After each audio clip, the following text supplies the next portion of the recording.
So here is the DY100 Whitefish Bay, pretty much complete.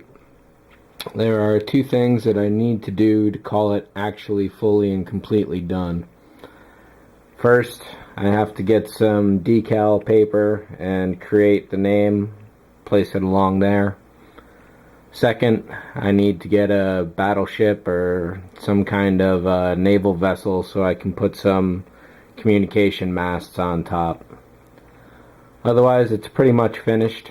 It's certainly taken a while. I just finished up all the weathering in the last couple days, and the very last thing I did was to create this rig for mounting it on the pole here, because I do want to shoot this one properly. What I did for that was I drilled a hole in the top and in the bottom, and I created separate little pieces that I think I'm just going to rubber cement on whichever side the ship is not mounted with. So the inspiration for this was that I wanted to do 3 of these. One of them as the Botany Bay, as seen originally on screen. Another was a completely empty ore carrier, and the third was a fully loaded one with, I think, 16 cargo modules to it. That one is still well under construction and has a lot of scratch building to do. This one clearly was very easy to finish. The idea behind a lot of this weathering that I've done is that apart from being an ore carrier, these are also atmosphere divers for the gas giants. Put on specialized cargo scoops, and they can skim the atmospheres for hydrogen and send all the fuel back earthbound. So basically, out in like the Jovian atmosphere, it isn't just all hydrogen. There's ammonia, sulfur, and all sorts of other contaminants that are going to streak and rot the metal. Part of the idea for this is something of a tribute to the Edmund Fitzgerald that used to ply the Great Lakes, specifically Superior. It went down in 76, 74, somewhere around there. And the company that ran it used to be, back in the 50s, it was the Columbia Star, I believe. But in the 90s, somewhere after the Fitzgerald went down, it became the Ogilvy Norton Company. I couldn't find any of the logos for the Columbia Star, so this is the basic one. In the middle there it says O and N. I've kind of scratched it away. I don't know what it used to be for the C and the S. A couple modifications I did to this were the addition of this little piece here, and then underneath I added another one as well, plus these brass rods. The logo and the yellow stripe are on the smokestack of any lake freighter. There's the last shot of the Fitzgerald right there. So every freighter has their colors on the smokestack, which is basically the engine room, which is why I put it on the engine pod back here. Another modification I made was to replace the styrene strips that were these struts here with proper brass, which could be a bad move in the end because the styrene is flexible, so if it bumped at all it wasn't too bad, but these are just going to break if I ever happen to snap it. And of course the last modification is this brass etch grill. It's not exactly correct to the screen because the original Botany Bay had rectangular shapes in there, not squares such as this, but it was a mesh as well. Another thing the Botany Bay did not have was windows, and putting portholes and a bridge on here was definitely a requirement.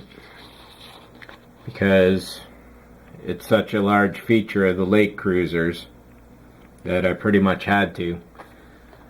So the way I determined the scale for this was to compare it to Jim Key's 66-inch Enterprise, and which the Captain Cardboard Botany Bay was built for. So Matt Jeffrey's original sketch for the Enterprise was 947 feet.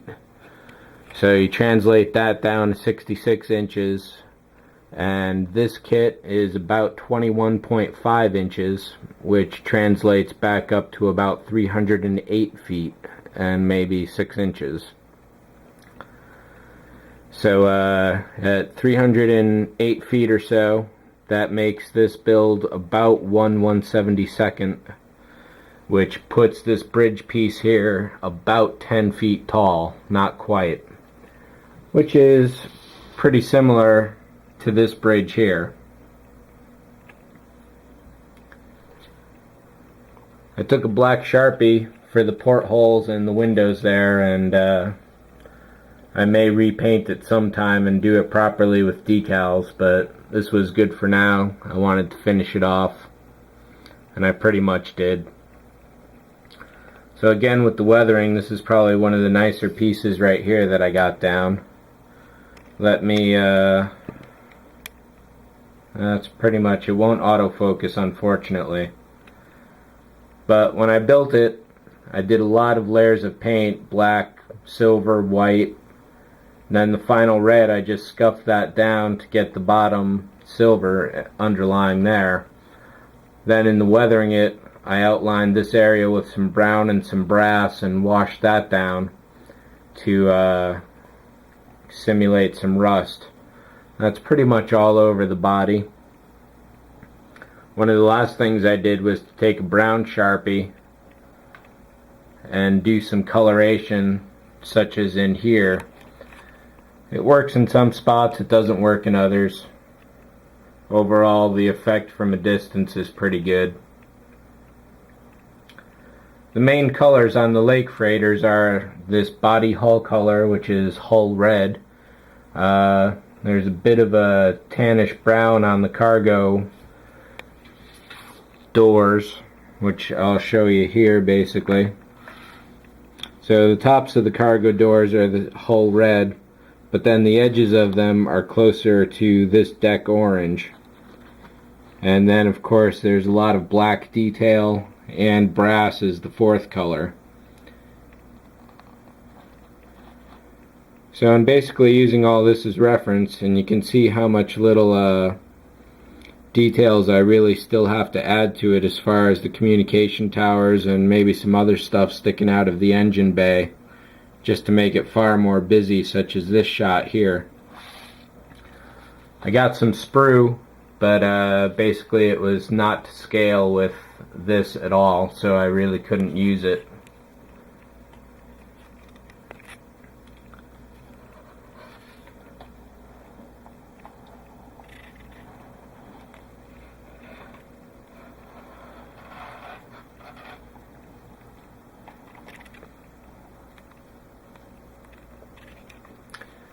But this is a great kit, and I think it's pretty much out of production now, unfortunately. I don't know that I'd want to get a fourth one, but you never know.